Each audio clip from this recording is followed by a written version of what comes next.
আসসালামু আলাইকুম। Sonargaon star flower SR school and কলেজের প্রিয় শিক্ষার্থীবৃন্দ, তোমাদের সবাইকে কলেজ কর্তৃক আয়োজিত অনলাইন ক্লাসে স্বাগতম। আমি শারমিন আক্তার, প্রভাষক, উৎপাদন ব্যবস্থাপনা ও বিপণন। আজকে আমি তোমাদের সাথে আলোচনা করব দ্বিতীয় পত্রের দ্বিতীয় অধ্যায়ের কিছু অংশ নিয়ে। তাহলে দ্বিতীয় অধ্যায়ের নাম হচ্ছে বিপণন পরিবেশ। তাহলে এই অধ্যায় থেকে আমরা যেসব বিষয়গুলো সম্পর্কে জানব, চলো প্রথমে তা দেখে নিই। তাহলে আমরা জানবো হচ্ছে বাংলাদেশের যে বিপণন পরিবেশটা আছে তার সবল কী কী দিক রয়েছে এবং দুর্বল কী কী দিক রয়েছে, এবং সবশেষে আজকে আলোচনা করব বিপণন পরিবেশ অধ্যয়নের গুরুত্ব। দ্যাট মিন্স এই যে আমরা দ্বিতীয় অধ্যায়টা বিস্তারিত শিখতেছি সেটা আমরা কেন শিখবো, আমাদের কি দরকার, এটার গুরুত্বটা কি, এটাই এখানে আলোচনা করা হবে। তাহলে চলো আমরা বিস্তারিত ক্লাসে চলে যাই। তাহলে প্রথম বিষয় কী ছিল? বাংলাদেশের বিপণন পরিবেশের সবল দিকসমূহ। তাহলে দেখেন, বাংলাদেশে বর্তমানে কি ভোক্তাদের পাশাপাশি পরিবেশবাদ প্রতিষ্ঠায় অগ্রণী ভূমিকা পালন করা হচ্ছে। শুধু যে ভোক্তাদের কথা বিপণনের ক্ষেত্রে চিন্তা করা হচ্ছে তা কিন্তু নয়। তাহলে কি পরিবেশবাদ প্রতিষ্ঠার ক্ষেত্রেও কি বিপণন অগ্রণী ভূমিকা পালন করছে। 2 নম্বরে আছে বাংলাদেশের বিপণন পরিবেশ সম্পর্কিত কি এখন বিভিন্ন আইনও প্রণয়ন করা হয়েছে। দেখেন যেমন কি কি আইন আছে। ধূমপান ও তামাকজাত দ্রব্য নিয়ন্ত্রণ আইন 2005, তার মানে 2005 সালে প্রণয়ন করা হয়েছে। পলিথিন নিষিদ্ধকরণ আইন, ওষুধ নীতি ইত্যাদি কি বিপণন কার্যক্রমকে আরও গতিশীল ও আকর্ষণীয় করে তুলেছে। তার মানে আমি যদি ওষুধ তৈরি করতে যাই সেক্ষেত্রে আমাকে কি যেসব আইন বা যেসব নীতিগুলো রয়েছে আমাকে কি সেগুলো বিবেচনা করে তারপরেই আমাকে কি করতে হবে, বিপণন কার্যক্রমটা পরিচালনা করতে হবে। বর্তমানে ক্ষতিকর ও ত্রুটিপূর্ণ পণ্য বিপণন কি নিষিদ্ধকরণ করা হয়েছে। মানে কি আমি চাইলেও কি আমি ক্ষতিকর বা ত্রুটিপূর্ণ পণ্য বিপণন করতে পারবো না, সেটা কি আমার সম্পূর্ণভাবে নিষিদ্ধ। তারপরে দেখেন 4তে আছে পরিবেশ বান্ধব পণ্য উৎপাদন ও বিক্রয়। তাহলে পরিবেশ বান্ধব মানে কি? মানে আমাকে এরকম পণ্য উৎপাদন করতে হবে যে পণ্যটাকে আমার পরিবেশে কোনো ক্ষতি করবে না। তাহলে চাইলেই আমি কি পরিবেশ বান্ধব পণ্য ছাড়া পরিবেশ ক্ষতিকারক পণ্য উৎপাদন করতে পারবো না। কেন পারবো না? কারণ এখানে কি আমার কিছু নীতিমালা রয়েছে। আমাকে বিপণন করতে হলে কি আমাকে অবশ্যই এগুলো আমাকে বিবেচনা করতে হবে। যে আমার ইচ্ছা হয়েছে আমি এখন পণ্য উৎপাদন করলাম, আমি সেই পণ্যই বিক্রি করব, আসলে ব্যাপারটা এরকম না। আমি চাইলেই সব ধরনের পণ্য উৎপাদন করতে বা বিক্রি করতে পারবো না। তারপরে দেখেন 5 নম্বরে আছে বাংলাদেশের অধিকাংশ কোম্পানিগুলোই কি বর্তমানে কোম্পানির আইন অনুযায়ী পরিচালিত হয়। দেখছেন এখানে কি ওই আইনে যে যে বিষয়গুলো বলা আছে ওইসব বিষয় নিয়ে কি পরিচালিত হবে। আর সেখানে কি প্রতিটি বিভাগ যাতে স্বাধীনভাবে তাদের কার্যক্রম সম্পূর্ণ করতে পারে তার জন্য আলাদা আলাদা বিভাগও করা আছে। যেমন দেখেন উৎপাদন বিভাগ, হিসাব বিভাগ, অর্থ বিভাগ এবং বিপণন বিভাগ, এছাড়াও কি আরও অন্যান্য বিভাগ রয়েছে। এদেশের অসংখ্য কোম্পানি বিপণন কার্যক্রমের পাশাপাশি কি সমাজের কল্যাণমূলক কাজও তারা করতেছে। যেমন দেখেন বিভিন্ন ব্যাংক বা বিভিন্ন প্রতিষ্ঠান যারা আছে তারা কি সমাজের কল্যাণমূলক কাজ করে না। এই যে ডাচ বাংলা ব্যাংক, তারা কি শিক্ষাবৃত্তি দিচ্ছে, 102 কোটি টাকা প্রতি বছর তারা শিক্ষাবৃত্তি প্রদান করতেছে। তাহলে তাতে কি সমাজে কল্যাণ সাধিত হচ্ছে না? আমাদের দরিদ্র শিক্ষার্থী যারা টাকা পয়সার জন্য পড়াশোনা করতে পারে না, এই যে ডাচ বাংলা ব্যাংক এখন বৃত্তিটা প্রদান করলো, তাহলে তারা কি তাদের পড়াশোনাটা চালিয়ে যেতে পারতেছে না? এখন এই যে তারা তাদের পড়াশোনাটা চালিয়ে যেতে পারতেছে, তাতে কি আমাদের সমাজের শিক্ষিতের সংখ্যাটা বৃদ্ধি পাচ্ছে। তাহলে সেক্ষেত্রে কি এটা সমাজের কল্যাণমূলক কাজের কি একটা অংশ হিসেবে তারা অংশগ্রহণ করলো। তারপরে দেখেন 7-এ আছে ক্রেতাদের নিকট পণ্য পৌঁছানোর জন্য দক্ষ এবং অভিজ্ঞ বিপণন মধ্যস্থ ব্যবসায়ী ব্যবহার করা হয়। তাহলে বিপণন মধ্যস্থ ব্যবসায়ী কি? মধ্যস্থ ব্যবসায়ী যদি আমি সহজ কথায় বলি, উনি হচ্ছে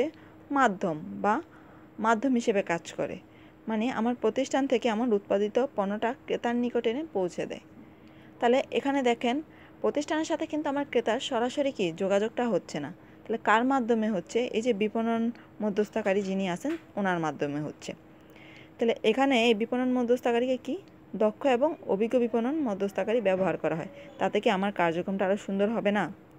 তাহলে বিপণনের কার্যক্রমটা কি আমার তাতে আরও সুষ্ঠুভাবে পরিচালনা করা সম্ভব হবে। দেখেন, মধ্যস্থ ব্যবসায়ী কিন্তু ক্রেতার সাথেও ভালো সম্পর্ক, আবার কি উৎপাদন করে যে প্রতিষ্ঠান তার সাথেও সম্পর্ক রয়েছে। তিনি আবার কি করতে পারেন, ক্রেতাদের নিকট থেকে কি বিভিন্ন তথ্য জেনে সেটা আবার গিয়ে প্রতিষ্ঠানকে জানাতে পারে যে এই পণ্যটা এভাবে না, এখন হচ্ছে ক্রেতারা এভাবে চাচ্ছে। ঠিক আছে।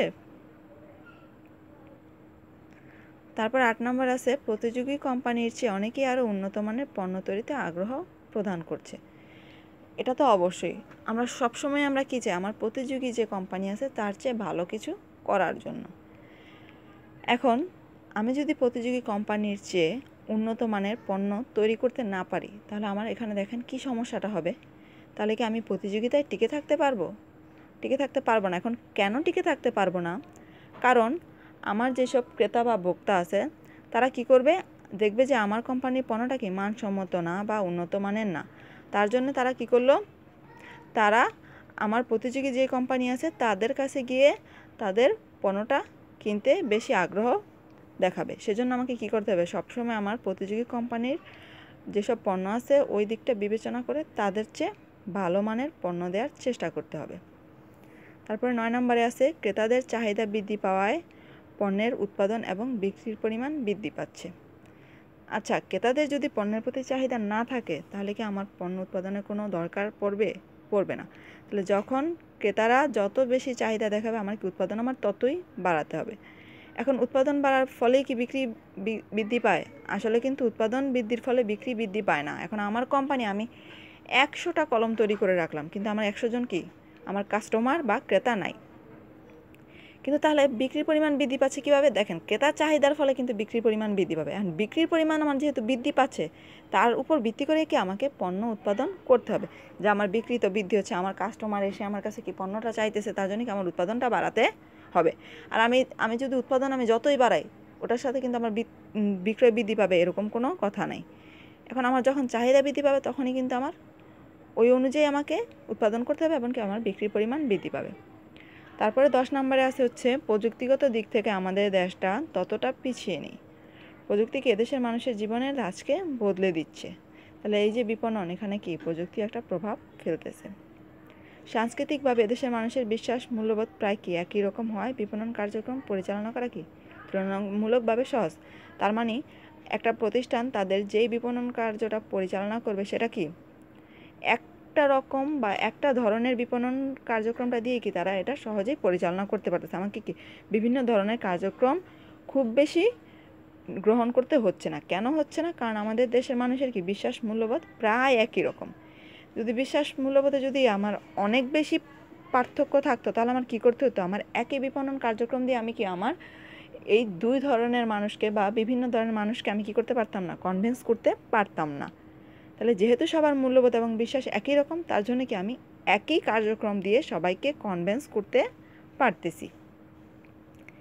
তাহলে আমাদের সেকেন্ড টপিক ছিল হচ্ছে বাংলাদেশে বিপণন পরিবেশের দুর্বল দিকগুলো। তখন তো আমরা সবল দিকগুলো দেখলাম, মানে সব ভালো ভালো জিনিসগুলোই দেখলাম। আসলে সবসময় কি সব কিছু ভালো হয়? যত ভালো আমরা দেখি আসলে কিন্তু সব কিছু তত ভালো হয় না। এখানেও কি কিছু দুর্বল দিক রয়েছে। দেখেন এখানে কি বিভিন্ন চ্যানেলে প্রতারণামূলক বিজ্ঞাপন প্রদান করে ক্রেতা আকর্ষণের চেষ্টা করা হয়। একটা জিনিস দেখবেন, বিজ্ঞাপনের মধ্যে এরকমভাবে দেয়, মানুষ কি ভাবে যে না আসলেই তো, ধরেন একটা তেলের অ্যাড দিতেছে বা শ্যাম্পুর অ্যাড দিতেছে যে এটা দিলে চুল লম্বা হয়, এই সেই। আসলেই কি তা হয়ে যায়? কয়টা বিজ্ঞাপন আসলে সত্যতা আছে, ওটা আমরা আসলে যাচাই করে দেখতে হবে। তাহলে এগুলা কি প্রতারণা করা হচ্ছে না মানুষের সাথে? মানুষকে বলতেছে একরকম, অথচ কি মানুষ পণ্য কেনার পর আসলেই কি ওরকম হচ্ছে না। তাহলে এটা একটা দুর্বল দিক। রাজনৈতিক অস্থিতিশীলতা আমাদের দেশের বিপণন পরিবেশকে কি বাধাগ্রস্ত করছে। তা তো অবশ্যই। দেখেন, রাজনৈতিক পরিবেশের উপর কি অনেক কিছু ডিপেন্ড করে। এই যে মানুষের এক সরকার চেঞ্জ হয়ে যখন আরেক সরকার আসলো, ওই সময় আমাদের দেশে কি খুবই একটা খারাপ অবস্থা চলে গেছিলো। কিন্তু মানুষের দেখা যাইতেছিল যে এই যে বেকারের সংখ্যা বৃদ্ধি পাইছে বা অনেক যেসব সমস্যাগুলো আছে, বা রাজনৈতিক দিক থেকে যদি দেখা যায় একটা দেশে যে নির্বাচন নিয়ে ঝামেলা হয় বা এই যে অবরোধ হরতাল হয়, তখন আমার কি হয়, এটা কি আমাদের উৎপাদনে বা বিপণন কার্যক্রমে কি প্রভাব ফেলে না? এখন আজকে হরতাল, তার জন্য কি আমার চট্টগ্রাম থেকে ঢাকাতে আমার পণ্যটা আসতে পারতেছে না, তাহলে সেটা কি প্রভাব ফেললো না? তাহলে রাজনীতিরা যদি আমার স্থির থাকে বা এখানে স্থিতিশীলতা থাকে তাহলে কি আমার বিপণন কার্যক্রমটা সুন্দরভাবে পরিচালনা করা সম্ভব হবে। অর্থনৈতিকভাবে দুর্বল ক্রেতাদের নিম্নমানের সেবা প্রদানের চেষ্টা করা হয়। হ্যাঁ, তাদের জন্য এরকম পণ্য তৈরি করে যে চিন্তা করে তাদের কাছে তো টাকা নেই, মানে তারা হচ্ছে কম দামের মধ্যে দিয়ে তাদের মানসম্মত পণ্য, নিম্নমানের পণ্য এসব দিতেছে, মানসম্মত পণ্য দিচ্ছে না। পণ্য বিক্রয়ে অসাধু উপায় অবলম্বন করা, মানে কি তারা বিক্রয় করার জন্য মানুষদের, এই যে দেখেন আমি একটু আগে যে বিজ্ঞাপনের কথা বললাম, এটা কি মানুষদের ঠকাইতেছে, প্রতারণা করতেছে না? তাহলে এটা কি একটা অসাধু উপায় হচ্ছে না? মিথ্যা বলতেছে যে আমার শ্যাম্পু ব্যবহার করলে আপনার এই সুবিধা হবে, আলটিমেটলি কিন্তু আমি এই সবগুলো সুবিধা পাচ্ছি না। তাহলে এটা কি তারা পণ্য বিক্রয়ের জন্যই শুধু এই জিনিসগুলো বলতেছে। ক্ষতিকর পণ্যের বিক্রয় বৃদ্ধির প্রচেষ্টা করা, তাহলে এটাও কি বিপণনের কার্যক্রমের মধ্যে একটা দুর্বল দিক। ক্ষতিকর পণ্য তারা কি করতে চায়, এটার বিক্রয়টা বৃদ্ধি করার প্রচেষ্টা চালায়। তারপরে আছে সরকারি নিয়ম নীতি এবং কোম্পানি আইন মেনে চলার বিধান থাকলেও কি আমাদের দেশে অনেক কোম্পানিগুলো কি সেগুলো যথাযথভাবে পালন করে না। ঠিক আছে, তাহলে এটা একটা দুর্বল দিক। তারপরে গবেষণার কাছে কোম্পানিগুলো যথেষ্ট যত্নবান নয়, তারা কি গবেষণা না করেই তাদের কার্যক্রমটা পরিচালনা করতেছে। পর্যাপ্ত অর্থের অভাব দেখা যায়। তারপর আছে মূল্যবোধ ও সাংস্কৃতিক দিক বিবেচনা করা হলে দেশে নতুন পণ্য কি দ্রুত প্রচলন করা সহজ সাধ্য নয়। বন্যা, ঝড়, সাইক্লোন, খরা এগুলো কি আমাদের দেশের নিত্যসঙ্গী, যা বিপণন কার্যক্রমকে কি করে, গতিহীন করে তোলে। প্রযুক্তিগত দিক থেকে বাংলাদেশ খুবই পিছিয়ে আছে, ফলে কি বিপণনের সম্ভাবনাময় পরিবেশ সৃষ্টি এখনও হয়নি। এবার দেখেন সবশেষে আমাদের ছিল বিপণন পরিবেশ অধ্যয়নের গুরুত্ব। তাহলে এখানে আমার 1 নম্বরে আছে হচ্ছে কার্যকরী সিদ্ধান্ত গ্রহণ। তাহলে আমার কোম্পানি যদি কার্যকরী কোনো সিদ্ধান্ত গ্রহণ করতে যায় তাহলে তাকে অবশ্যই কি বিপণনের যে পরিবেশগুলো আছে, মানে সামষ্টিক পরিবেশ এবং ব্যষ্টিক পরিবেশ, যেটা কোম্পানির উপর প্রত্যক্ষ এবং পরোক্ষভাবে প্রভাব বিস্তার করে, এগুলো সম্পর্কে আমাকে আগে অধ্যয়ন করতে হবে। তারপর আমাকে কি করতে হবে, ডিসিশন গ্রহণ করতে হবে। কার্যক্রম পরিচালনার সুযোগ ও হুমকি বিশ্লেষণ। তাহলে সুযোগ ও হুমকি যে আমি বিশ্লেষণ করব, সেটাকে আমার পরিবেশের উপাদানগুলো আগে বিশ্লেষণ করতে হবে না? যে আমার পরিবেশের উপাদানগুলোর মধ্যে কী কী ছিল দেখেন, আমি যদি ব্যষ্টিক পরিবেশের উপাদান বলি, যেমন কোম্পানি, সরবরাহকারী, বিপণন মধ্যস্থতাকারী, ক্রেতা, প্রতিযোগী, জনগোষ্ঠী, এগুলো কি বিবেচনা করে তাহলে আমি বুঝতে পারবো না আমার কী কী সুযোগ আছে বা কী কী হুমকি আছে। আমি যদি এখানে শুধু একটা জিনিস ধরি যে প্রতিযোগী, তাহলে আমার যদি খুব বেশি প্রতিযোগী না থাকে এই এলাকাতে, তাহলে আমার কি এটা সুযোগ না? আমি এখানে এই জিনিসটা আমি কি এই পণ্যটা উৎপাদন করলে আমার সুযোগ আছে, কারণ কি আশেপাশে এই পণ্যটা আর কি উৎপাদন করতেছে না। তাহলে আমার কি এইসব জিনিস বিবেচনা করে তারপর আমাকে কি সিদ্ধান্ত গ্রহণ করতে হবে। সঠিক কৌশল গ্রহণের জন্যেও আমার বিপণন পরিবেশ সম্পর্কে জানা খুবই জরুরি। সুসম্পর্ক বজায় রাখা, সুষ্ঠু বন্টন, সমস্যা পূর্বানুমান। দেখেন আমি যদি পরিবেশগুলো সম্পর্কে আগেই অধ্যয়ন করি এবং জানি যে আমার এখানে কী কী সুযোগ আছে, কী কী সুবিধা আছে, আমার পরিবেশের এই উপাদানগুলো কী কী প্রভাব ফেলবে, তাহলে কি আমার কী সমস্যা হতে পারে সেটাকে আমি পূর্বেই অনুমান করতে পারবো না? অবশ্যই করতে পারবো। তার জন্য আমাকে বিপণন পরিবেশ সম্পর্কে জানতে হবে। প্রতিযোগী মোকাবেলা, পণ্যের মান নির্ধারণ এবং কি ভোক্তা সন্তুষ্টির জন্যও আমাকে বিপণনের ব্যষ্টিক এবং সামষ্টিক পরিবেশ সম্পর্কে বিস্তারিত জানতে হবে এবং বিস্তারিত পর্যালোচনা করে তারপরে আমরা কি সিদ্ধান্তগুলো গ্রহণ করব, আমার কোম্পানির পণ্য উৎপাদনটা করব বা আমার প্রতিযোগীকে মোকাবেলা করার ক্ষেত্রেও কি আমার এই পরিবেশের গুরুত্ব অপরিসীম। তাহলে আজকে এই পর্যন্তই থাকলো।